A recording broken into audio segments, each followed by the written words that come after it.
So good afternoon, everyone, and welcome to today's Public Health Ontario Rounds presentation. Today, we're listening to a presentation on prospects and partnerships for building Indigenous food sovereignty, security, and self-determination in Northwestern Ontario. My name is Nicole Vishadike, and I'm the Director of Capacity Building and Indigenous Engagement, and I have the great pleasure of moderating today's session. If you are new here to the Public Health Ontario Rounds, we're thrilled to have you. It's wonderful to have new folks here. These are a series of talks to share successes and challenges across the public health sector, and they are meant as open learning opportunities. They are being recorded and they will be posted to YouTube after completion. So if you want to check out our other offerings, please feel free to do so. There's hundreds of these talks posted, and there's lots of great information on them. Now, it's my great pleasure to introduce our speaker for today's session, Kim McGibbon. Kim moved to the traditional lands of Fort William First Nations in 1998. She is grateful to be a mother to an amazing, adventurous daughter. Kim became a registered dietitian after completing a nutrition degree at the University of Guelph, my alma mater as well, and she later earned a master's at the University of Toronto. Most of her career has been in the field of public health, but she spent 6 years working at Roots Community Food Centre in the area of food sovereignty. Kim currently works at Thunder Bay District Health Unit. On a personal note, as a proud member of the Métis Nation of Ontario, I'm particularly interested in this initiative, as like many communities, my community has challenges with food insecurity, and I think there's some really wonderful insights in this presentation. So, without further ado, I will pass it over to Kim. Thank you so much for that introduction. I want to take a moment to acknowledge the land that I'm on. It has been said already that I live on the traditional lands of the Fort William First Nation, signatory to the Robinson-Superior Treaty of 1850, and I count myself extremely lucky to be able to live here on this land and beside this beautiful water. So this is Lake Superior that you see in the picture before you, and a beautiful pebble beach. And I really think that it's a privilege and a responsibility to help to care for the land, recognizing that the Anishinaabe people have been doing that since time immemorial, well before my British ancestors set foot on the land. As a settler, I owe a great deal to the Indigenous people of Turtle Island. The privileges I have come at a cost of ongoing racism and oppression. As a treaty person who has benefited from settler colonialism, I aim to be a part of the solution to make amends for the harms done to Indigenous peoples. That includes continued learning to decolonize my worldviews, to celebrate the strengths of Indigenous peoples in shaping community, and to take action against oppression and injustices of Indigenous peoples. Years ago, treaties were struck and agreements were made to live and work together side by side. Many of these promises have been broken, and I commit in my work and my personal life to trying to heal this broken trust and the injustices suffered as a result of colonization. I recognize that Indigenous people have continued to exhibit resilience, resistance, and strength with incredible humor, I might add, and I have much to learn from that ongoing courage. And I aim to work towards unlearning and relearning so that I can move into a place of decolonization. And I do that through relationality. And I believe that the work that I'm going to speak to you about today is really rooted in building relationships. And I think that's the way forward for reconciliation. That's where I stand related to that. So thank you for giving me a moment to position myself. And with that in mind, I just want to tell you a little bit about me. From my own positionality, I mentioned that I'm a settler born of British ancestry, a little bit Scottish, a little bit Irish. If you can see the color of my hair and the freckles on my face, that might be already something you know about me. I grew up in Peterborough, Ontario. I now live and work in public health, and so I have a lot of privileges that come with that education, with the color of my skin, with my able-bodiedness and my English speaking. And I try to remember that position that I have, especially as I work with Indigenous populations, as a healthcare worker, recognizing the past trauma that's been a part of the lives of many Indigenous people who have had negative reactions in healthcare. And so I try to remind myself about that as I work. I mean, the other thing for me that I feel like I really learned in Indigenous communities, when I first came to Thunder Bay back in 1999, I worked at a Anishinaabe childcare center, and I learned from the elders who would sit at the counter to listen more. I'm a talker. You'll see that in the next few minutes that we're spending together. And so one of the things that I've learned through sitting and being with Indigenous populations is about the patience to develop trust and to build personal relationships requires a lot more listening than it does talking. This is just a little myriad of things about me. I also teach yoga. I'm a bit of a hummingbird. I consider myself a pollinator in that way, and hopefully you'll see some of that come up through the work. My daughter here in the right-hand corner, and just me being silly. So teaching goat yoga or playing with the standees that the children are supposed to play with, or playing with toys with kids. That's a little bit about who I am and what brings me joy. Today's objectives you've seen already in the introduction of the presentation. So I want to give us a chance to talk about Indigenous food sovereignty and how it might apply in your own work, whether you do food work or whether you're doing work with Indigenous communities or other communities. I'm going to tell you about the Understanding Our Food System project. Many of you work in public health, I suspect, so you're used to the fact that I'm using an acronym already, and so that's what UOFS stands for. I'm going to talk to you about some of the work we did in the background and some of the projects and the goals that we're already participating in and some future opportunities. And I'm looking forward to sharing some of this really fun work. And one of the things I wanted to tell you before I move on with sharing this work is much of this work is not mine. I came into this work in 2022. And so there are many advisory members, elders, knowledge keepers, community food champions. They're the superheroes really behind this work, and I'll speak about them, and the staff that came before me. So many of these pieces that I'm sharing with you are things that I did not create, but I have the joy to be able to share with you. Little disclaimer, PHO likes to put into here, so I've added that as well. And so we'll start with a little bit about what UOFS is. So it's Understanding Our Food Systems is what that acronym stands for. It's really about working in the realm of food sovereignty and self-determination. So many of our communities use some of them might use food sovereignty as their focus, and some food self-determination might be more of their community's goal. And it's really about crossing generations and cultures with the idea that everyone has a right to self-determination and a right to the food that is culturally appropriate for them. And so this work started with these 14 communities. This map that you see in the corner here is a graphic representation that was done by one of the original partners. I'll show you the geographical map in a moment, but originally reaching out to 14 communities within the district of Thunder Bay. So in our health unit district, all of these communities are road accessible as well, just to put that piece into perspective for you. And it was about, sharing wisdom and resources through collaboration. And all of the work that we do, I try to embed in that idea. This year we had a map maker from the university here in Thunder Bay, Lakehead University, put together this map for us. So it's a little more geographically accurate, and as well it has the treaties here. So you'll see we have 3 different treaty zones here. So most of our communities are in Treaty 9 or in the Robinson Superior Treaty, which I mentioned, because that's where I am situated. And so you'll see we go far to the north up to Namay and White Sand, and then across to the east to Arrowland and Long Lake, and then down a little bit along the shores of Lake Superior out as far east as Netnazagaming. In English, that's Pic-Mobert, and then rooted back into Fort William First Nation. So it's a pretty big geographical area. And so other things that you can think of here is many of these people did live off the land and continue to make significant efforts to live off the land. Only 4 of these 14 communities have grocery stores directly in their communities as well. So if you think about that as you try to position where food comes from and how food comes to the table, it adds those extra elements of food access and concerns related to that as well. And so Indigenous food sovereignty, this is work that's put together by the Indigenous Food Systems Network that I'm going to share with you. And these are 4 key principles that come out. And one of the things that I want to keep in mind is the first principle is really the basis. And so the idea that food is a gift from the Creator, and that in respect to that, the right to food is sacred. And so one of the things that this work is embedded in is the idea that it cannot be constrained by colonial laws. And so often it has been, and we'll speak a bit to that, how policies and institutions have created barriers around this sacredness and this gift from the Creator.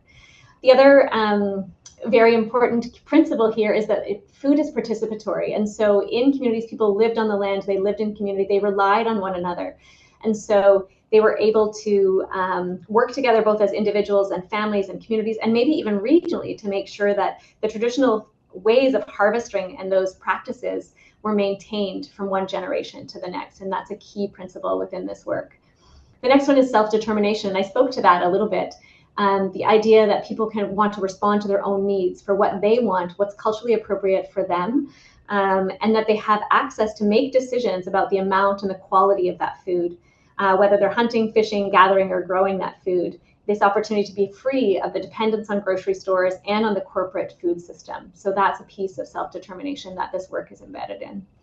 And the last one is policy related. So not only are all of these principles important, but the idea of policy, the idea of working together to reconcile some of the Indigenous foods from colonial laws and policies. So how can we work together? And I think that when I think of public health, and I'm assuming many of you are calling in from public health platforms, that our work, this is where we find ourselves in some of this work.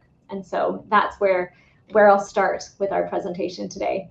I want to talk a little bit about how the program started. So understanding our food system started back in 2017. This health unit, while I wasn't working here, applied for funding from the Ministry of Health, like a one-time 100% funding project, and it was successful. At that time, we were able to hire an Indigenous consultant, and you'll see her here scooping up her breakfast. Jessica is her name. And she began to do community visits and to start to develop relationships with the 14 communities that were brought into the project at the beginning. As we moved forward into 2018, 2019, gatherings were held, so bringing people together. That's what you see at this picture, the people who are gathering around the food to meet and to provide networking opportunities, knowledge sharing and planning, and that really formed the basis of this work. And then we began to implement strategies related to the community's individual community food plans, you'll see in the picture above you, or food sovereignty visions, as we've later become accustomed to calling them. We developed a 13 Moons poster. I'm going to talk a lot more about that, so I won't speak to it here.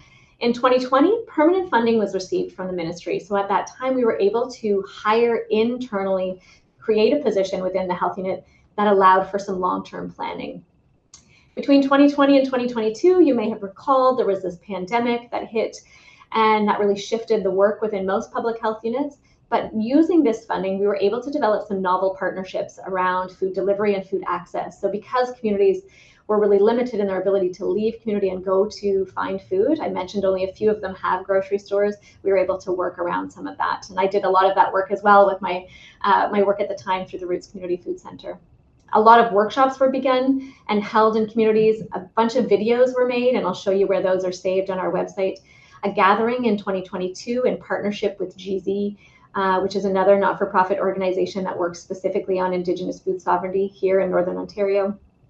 And then a community food assessment, which we'll speak to. And then the last few years, some new partnerships and some gatherings that have been held. So that's a bit of the background. And so what we do with this work is really work with each of the individual communities and the community food champions and partners within those communities to develop and establish food sovereignty visions. And then along those lines, we help them to develop short and long-term priorities to implement those visions. And then once they have those, we try to support them in that work. So we have implementation funds we'll talk about. We offer workshops and training opportunities, and then general assistance. You know, someone might just message me looking for someone who can teach this or someone who does that work or funding or something like that. We host regular gatherings, ideally one in the spring each year and one in the fall. That got a little bumpy during COVID. But that's a big part of the work and a big part of the networking and inter-community sharing that's been happening. We've developed a bunch of resources. I'm going to show you some of the amazing things, and I think that's how I've come to be here at this table today, is someone saw some of those resources out in the world. We've really began to build a network of First Nation communities and supporting organizational partners. So I mentioned GZ already, Roots Community Food Center. Those are some of the key partners that are also doing this work in our communities. And then the other thing that we're doing is learning as a health unit staff and a non-Indigenous project team to work in partnership and how can we support communities. And we'll talk a bit more about, what we needed to do to unlearn and to relearn and to step back to be able to do that. So the values that guide this project, we aim for it to be Indigenous-centered and community-led, and I'll talk to you about some of the ways that we gather feedback and we work in communities. Shared learning and cultivation of knowledge. There's so much knowledge out in these communities. with the community food champions, the elders, the knowledge keepers, the youth in those communities, and we try to work with them to share that knowledge. I talked in my opening positionality about relationality. I really believe that trust and relationship are the basis of this work, and that helps to guide everything that we do. Reciprocity, the idea of giving back, and I think as a colonial organization, we have to think about that a little bit differently, and how we can give back to these communities in a way that is respectful and honors the traditional knowledge. The work is, we're committed and it's long-term. We're lucky now that we have long-term funding because this is not short-term work. And it uses a system lens. So we're really looking at the big picture and sometimes at the minutia, right? Those little implementation fundings are part of that minutia. And then the big picture, we're looking at policies and changing the way things are done. One of the ways we get this Indigenous-led and working in community is by meeting multiple times a year. So in this picture, we're roasting a goose out on the land back in May at our spring gathering. And these are two of the elders that work on the project with us, Jean and Marlene. And Jean suggested we meet in alignment with the seasons each year. So we do that as an advisory circle. The advisory circle includes our staff here at the health unit, partner agencies. So whether that's the university representation, and also knowledge keepers, elders, just people who are interested in this work. So we meet together 4 times a year. We're trying more and more to embed youth in this work. This last gathering we had a very good representation from the youth, and we're trying to continue to build that as well. So one of the things that the work has been framed around is this first project that happened in 2020, which is a 13 Moons harvesting resource. So if you see on the left here, the 13 Moons, we call it the 13 Moons calendar, and really it is a harvesting resource that was built around the Lake Nipigon and Lake Superior region. So working with elders and knowledge keepers from that area, we designed this tool, recognizing that traditionally Indigenous people were living around the sun and the moon and following the cycles of the seasons. And so this tool acts both as a calendar, so as opposed to our Gregorian calendar, and also a food guide. So as a dietitian who has traditionally used Canada's food guide as a tool, this is an opportunity to use a food guide that is embedded in this land and the food and the medicine that is on the land and in the waters and the skies where we live. And so we've been able to use that harvesting tool. So that was one of the first things that was designed. And then on the right here is a video. So there is a short video where the 4 elders and knowledge keepers that were key to the development of this project speak to each of the moons. I think it's really fun to, if you've ever worked with Indigenous communities, things shift even if you just drive up the road 30 minutes. So, you know, our elders have different ideas about what the moons are, what the names of the moons are, because they might have different knowledge that they grew up with. And so we always recognize that this is a tool that is variable, and, you know, to speak to the people in your region and the knowledge keepers and the elders in your region and see how it's a little bit different and a little bit the same. And I encourage you to watch this movie when you have time. We have a great website with all of these resources. So I just want to highlight some of them so you have a chance to go back to it later. All of these teaching tools, and some of them are about fish emulsion, how to use fish to put back into the garden to give nutrients. It might be about, the bottom right there is the Gete Acosamon, which is a squash seed that was found in the ground that's hundreds of years old that people are bringing back to life. And so there's some resources there on that. On the far right on the screen, you'll see the magnetic 13 Moons board that I used recently in the spring. One of our communities, AZA, has a health fair. And so these children are looking at the foods from the land and trying to figure out where they fit with the moons. What time of year are these things being collected and gathered? And so we have that as a teaching tool that can be used by community members. The center of this resource is the Understanding Our Food System Food Sovereignty Assessment. So back in 2021, we were able to hire Indigenous consultant agency to go into each of the communities and bring together focus groups and individual interviews to find out what people really think and want in their communities related to food sovereignty. And so that information was put together and some key themes came out of that. And it's those key themes of which we have in community workshops or food preparation, gardening and homesteading, education, community and youth involvement, transportation and land stewardship were the key themes that came out of that community food assessment, and all of the work we've been doing since 2022 up until 2025 has been embedded in those things that the community said they wanted to see happen. I mentioned the little blip of COVID and how some of this work got slowed down. At the time we first got the funding, we were doing individual reports each year. And so just last year, we were able to finally roll up all of the things that have been happening in the past 3 years. And so if you want to read more in depth about this project, I invite you to go to the Understanding Our Food System website and to see that report. You can also look historically if you wanted to see a bit more about where things have come from, and that community food assessment that I spoke to, the summary report is also on that website. So lots of great resources there on the website that you can tap into if you have more questions or you want to learn more. Other really fun things that have come out. So we talked a bit about education in schools being one of the mandated items that the communities asked the project to work on. And so we were able to work with a local Indigenous artist. I didn't mention, actually, Shelby was also involved in that 13 Moons resources, along with a designer, another Indigenous designer that put that tool together. Shelby has graciously continued to work with the project, and so we were able to hire her to work on this 13 Moons coloring book. And so there are 2 pages to color that go with each of the seasons. And then there's some activity guides that add in a little bit of opportunity to practice your Anishinaabemowin if you'd like. And so this tool is available. We had hard copies for our communities, the 14 that we work with, and then it's available on our website. So you can download printable PDFs that you can use in any program that you might be working in, or share it there as well. And it was designed to go with a curriculum document, which I realize is the next slide. So I'm going to wait a second and tell you more about that. The other thing, thankfully, Shelby continued to work with us and developed a new logo for the project this year. As the project is getting more embedded and we're developing more relationships, we wanted to be able to brand this work and call it our own within the community. So we reached out to Shelby. I first did a consultation with the advisory circle to see what kind of colors, what kind of look. People talked about wanting it to be a circle so that that would fit with many of the cultural teachings. They wanted to keep the moons in there, and then they wanted to ensure that we had representation of all of the animals from the water, including the fish and the wild rice here, the animals in the sky, and then these are moose tracks, so the animals on the ground as well. And then bringing in plants as medicines and food was included, and we were so lucky that Shelby was open to continued feedback, so we kept going back to her.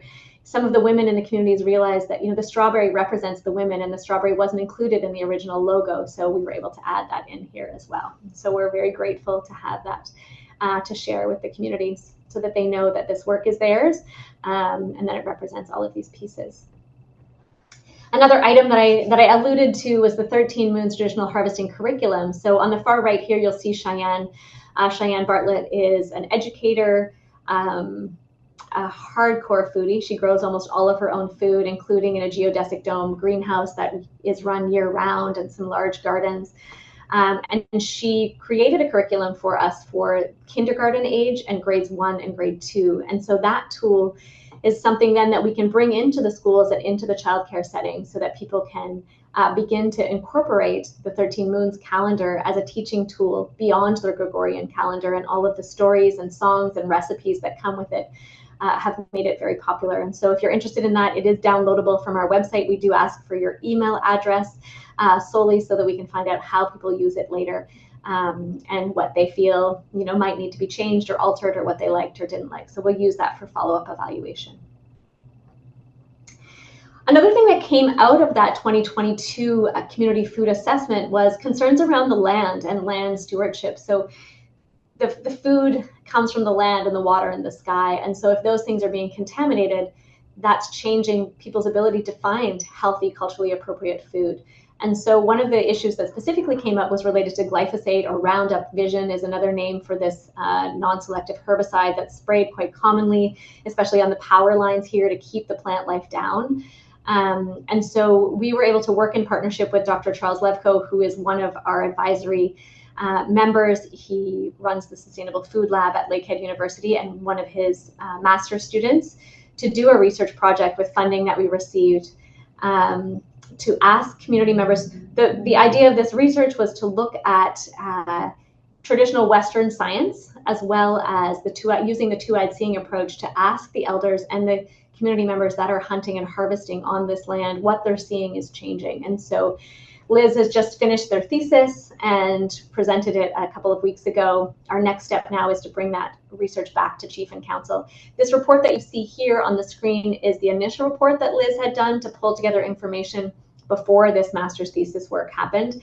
The thesis work is not up on our website yet. As I just mentioned, it has to go to Chief and Council and back to community first. And then it will be shared. So if you're interested in learning more about that work, we do hope to take it to community and maybe use it as a policy advocacy tool to talk about decreased spraying in our communities.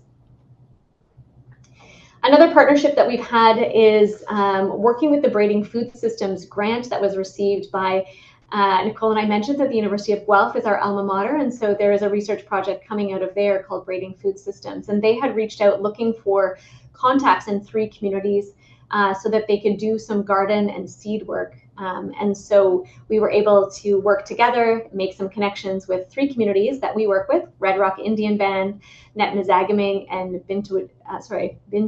Oh my gosh, I've lost Rocky Bay's name in my head. I just practiced it a minute ago. To go into community and to build raised beds. You can see that in this image here, to work with community members that we are already working with as food champions, and then to expand that work beyond.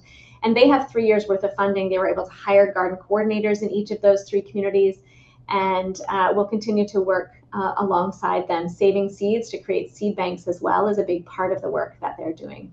And so if you're interested in that work, their website is here for you to look a little bit further.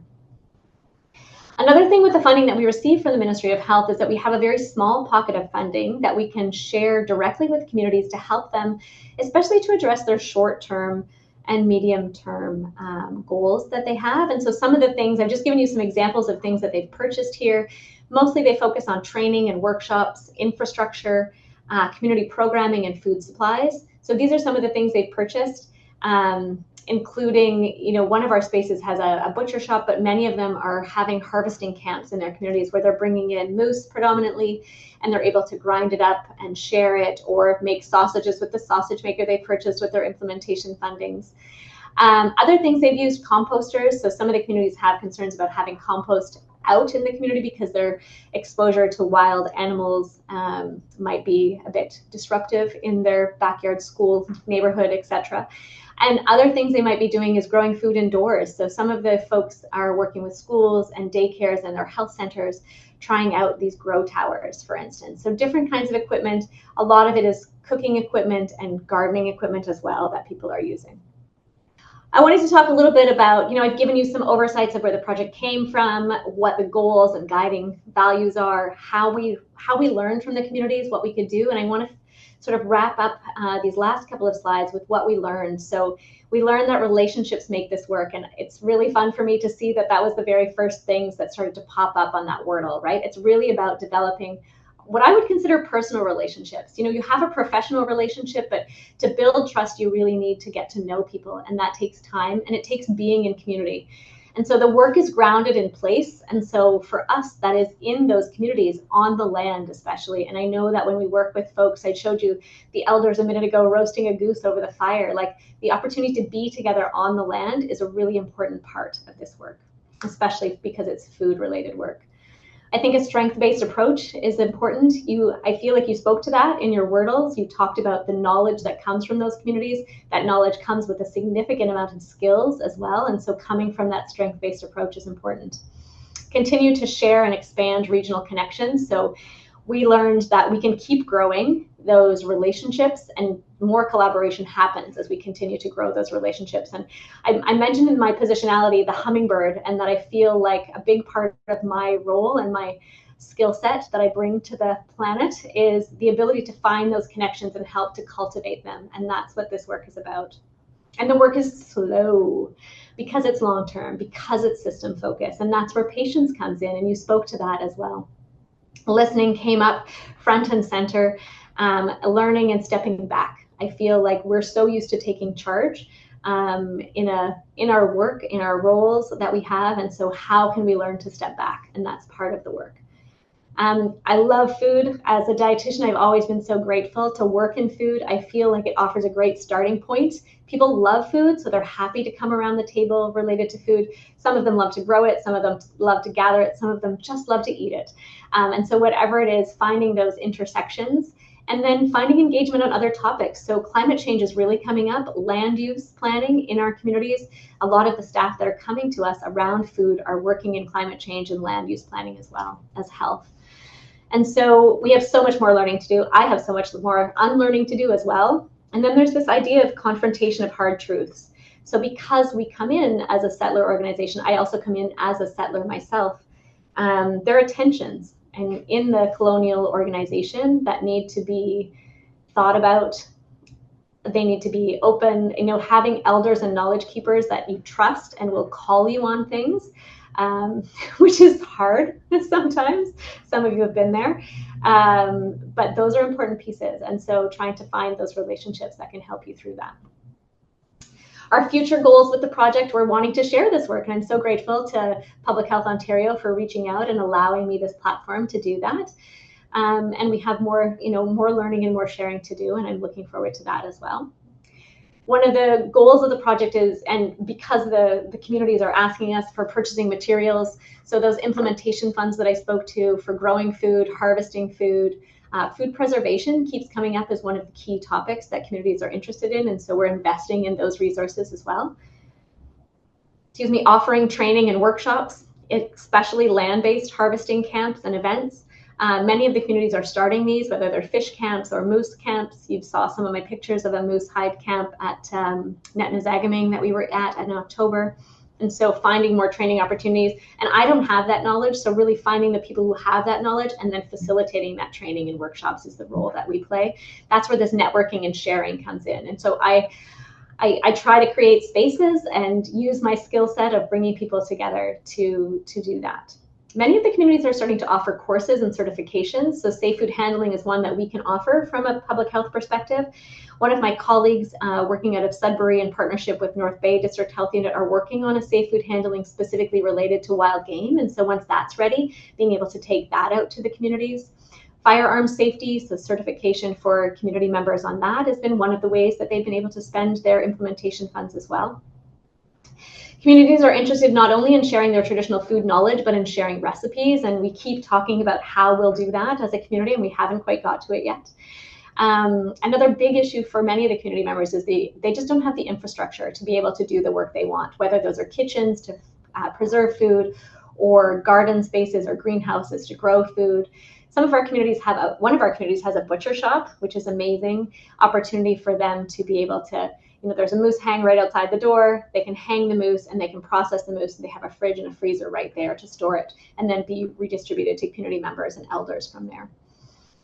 We've just completed in 2025, I wouldn't say completed actually because it's still in a draft form, an evaluation that happened so that we could go back to communities after the 2022 community food assessment to say, what do you want now? What can we do to support you in your work? And so that's coming together and will be used to embed the work starting in the fall of this year. Another thing, we continually ask for feedback. So this is a little snippet from our last gathering. We had a gathering in May and we asked people what they want and how we can support them. So if you go to the far right, these are the priorities that they asked about. So these are the areas that we will continue to focus our work and try to provide support for those community members. Miigwech, and thank you from me. So my name is Kim and I work at the Thunder Bay District Health Unit. My contact information is here. However, this whole slideshow will be shared with you, I think, after, so you'll have a chance to connect with me then.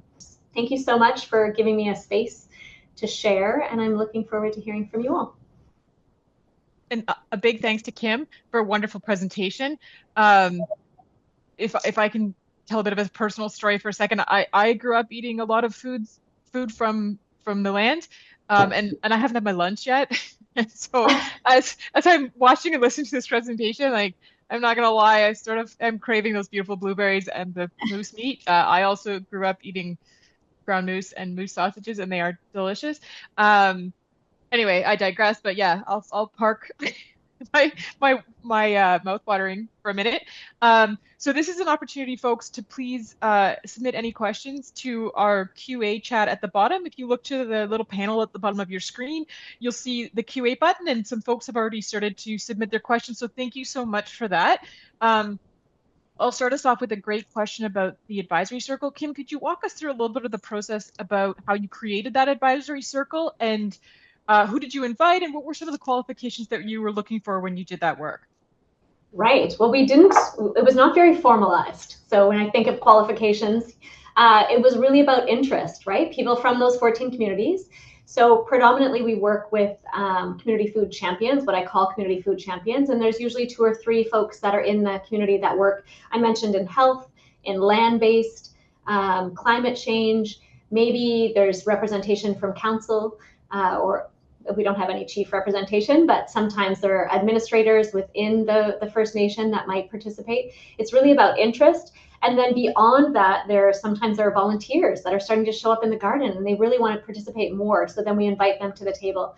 I'm trying harder to invite more youth to the table as well, because one of the priorities in the community is to get the youth more involved. And, you know, if you've worked in First Nations, I find there's a powerhouse group of folks who do everything in those communities. And so many of them are doing that food work as well. And so they start to burn out. So trying to find the young people that can then move up into that work. And so building up the capacity with those folks as well.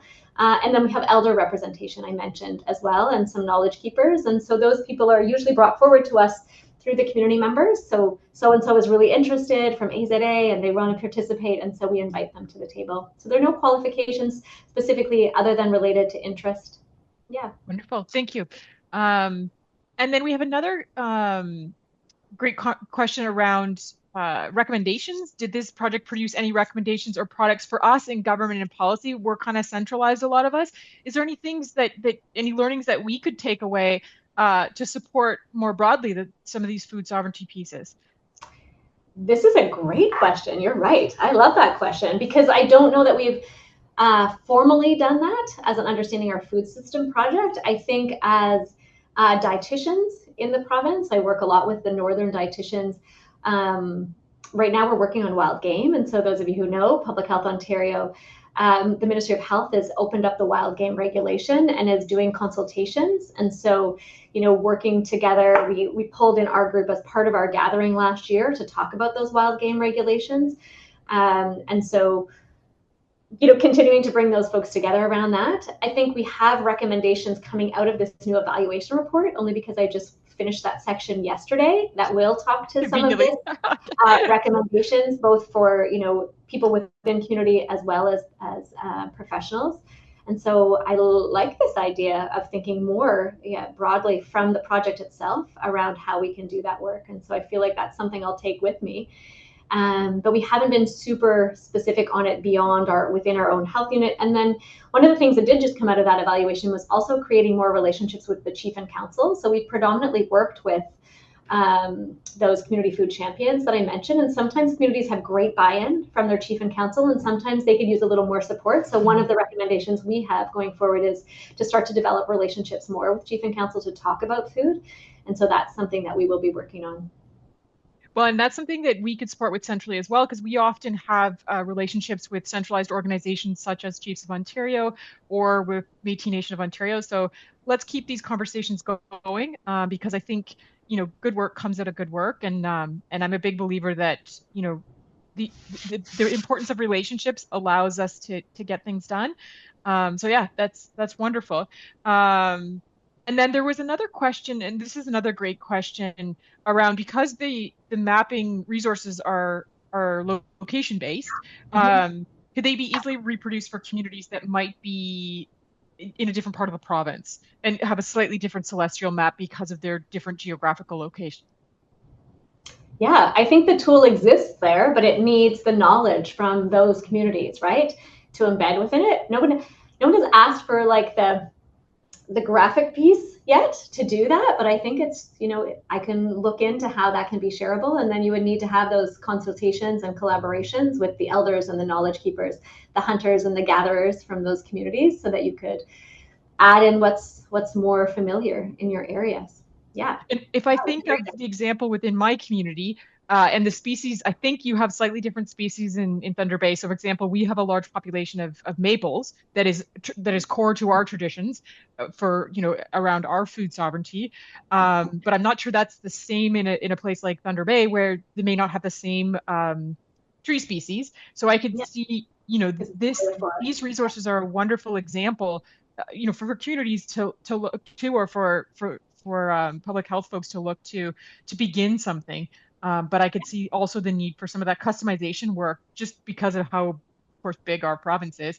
But yeah, okay, wonderful. Yeah, and a variety of ecosystems. But I'm happy to look into that if that's helpful for people to see if they had the graphic tool as a starter and then you used it as a consultation within your communities. They'll all be a little bit different, the way the moons are pronounced and what they're called in those areas. Yeah, I love that idea. And then there's a great question too. We have so many questions here, so I'm trying to kind of go through them. Yeah, as climate change, have you heard from the elders or community members that climate change is impacting, access to these traditional foods and medicines? Yeah, so much. So that I talked about that glyphosate research project where we did focus groups and individual interviews, and by we I mean Liz did, as part of their thesis project. And so that's coming up quite a lot, right? The animals they're being harvested at different times of the year. So the community would have normally gathered for their traditional harvest in September, but now they have to do it in October because things are all shifted by 3 weeks. And so also the temperatures when they're harvesting the animals, the temperature needs to be cold enough that they can process that animal in the bush before they bring it in. Otherwise, there's concern around contamination. So that's a big part of it. Yep. From a climate change perspective, the migration is happening at different times. So here, there's a lot of goose that is eaten. So that is changing, and we're hearing about that. Even just things that are growing in, because the temperatures are warmer, things are growing in the lakes, and so the lakes are taking over. So like if we had a wild rice, then things are now growing in the lake and the wild rice isn't doing as well. Like there's millions of different things that are happening, let alone the contamination. So the climate change is a piece of it, but then there's the contamination in the water supply as well. Yeah, those are great points. There's a lot there. I feel like we could do a whole talk just on that. And it's definitely something we've seen in our community as well. With a longer term project focused on strong relationships, how do you keep things moving in a grounded way with changes in capacity, leadership, et cetera? Which I think is a great question. Do you anticipate some of these challenges that may come up as funding changes or as leadership changes? Yeah, I think one of our challenges has been staffing. There is a full-time position for understanding our food systems, but that position's been vacant for 1.5 years. So I've been covering that. So some of that is, I just can't do as much on top of my other job. So that is a staffing capacity situation. In the communities, I think, a lot shifts in the communities too as their staffing changes. So I talked about this small group of people, they burn out, right? And they have health concerns. And so that's a problem and in those communities as well. So we'll lose touch with communities because they no longer have a person who is the food contact. And so that's a big issue. And so it's really about I talked about the hummingbird analogy. It might be getting annoying now, but it's really about putting out those feelers into the world to see who knows someone in that community. And so the woman who designed this beautiful presentation that I had, we had her on staff for a couple of months as a contract employee, and she happened to know people in Arrowland because she taught there, as a teacher at one point. And so that's a way to maybe make those connections. So there is lots of changes and lots of shifts. It happens all the time. And yeah, it's unknown, but we have to keep continuing to build those relationships and to build up the young people, right, to take over that work as well as a big part of that, I think. From a Ministry of Health perspective, our funding is in, we have good support within our health unit for this work. And I'm really grateful for that too, for speaking of leadership within our health field specifically. And so I'm grateful for that. Wonderful. And I know that in the chat, we had a few questions about jobs, centrally within PHO, around, are there jobs coming up? And coincidentally, there actually are. I do expect to be posting an Indigenous advisor position, hopefully in the next few weeks. So if you're somebody out there in your network, speaking of networks, or yourself who is looking for a job, please consider checking out the Public Health Ontario job board. I do expect the position will be remote. So pass the word along and keep your eyes peeled because, yeah, we are excited to be hiring somebody. So yeah, I'll answer that question. Kim, is there anything else you'd like to add before I thank folks? I'm just noticing Lauren's question in here about OCAP principles. Are you okay if I speak to that? Of course. So OCAP principles we use predominantly with the research project. So the research that we just did, this 2025 project that we did, so incorporating ownership of the data. And so I mentioned that, we speak to the communities first. We haven't always gone to chief and council for each of these projects. But when we work with AZA, for instance, that specific research project on glyphosate, we do go to chief and council. We'll bring that data back to chief and council first. We'll consult with them on it before we release that information out to the broader community. And then we'll alter it if we need to, because they said, no, you can't say this, or say it this way. And so we'll alter that before anything goes into print and then is publicly available on our website. Then we'll return the data. So our plan, Liz and I, is to visit the community whenever they're ready to invite us in to chief and council, and then we'll bring the data back to them. So there are transcripts, there are oral, recorded transcripts, as well as typed up transcripts, as well as the summary data. So all of that information will be returned to the community so that they will possess it. And then it's theirs to share or use beyond that. And we hope to use it with them because we'd like to do advocacy related to the glyphosate with them. And so the same is the case with the evaluation project. With the evaluation project, we also had an advisory committee to help us design the evaluation, to design the questions. So we invited community members to participate on that group, and also to design the methodology. And now it's their turn to look at that report that I've got in draft, to see how they feel about that before we print anything or that goes back out. And so those are some of the ways, Lauren, that we incorporate the OCAP principles. Wonderful. Thank you. As we wrap up today's PHO round session, I want to give a big thank you to Kim McGibbon for presenting. I would like to also thank everybody who joined today. Really appreciate you spending your lunch hour with us. There's also a number of people who do a lot of work behind the scenes to make sure this goes smoothly, and who also support putting it online for later review. So if you want to check this out later, want to go back to it, want to access the resources, find them, etc., I encourage you to check out PHO Talks webpage on YouTube with lots and lots of sessions. We're also going to send an anonymous survey out. I'd ask you to please complete the survey. It helps us improve our programming and allows us to plan for future sessions that might be useful for you. Kim talked about the power of relationships today, and there was people from across Ontario and actually outside of Ontario as well.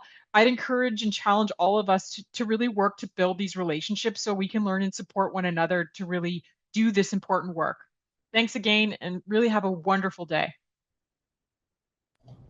Thanks so much, everyone. Please feel free to reach out too if you have questions or want to know more.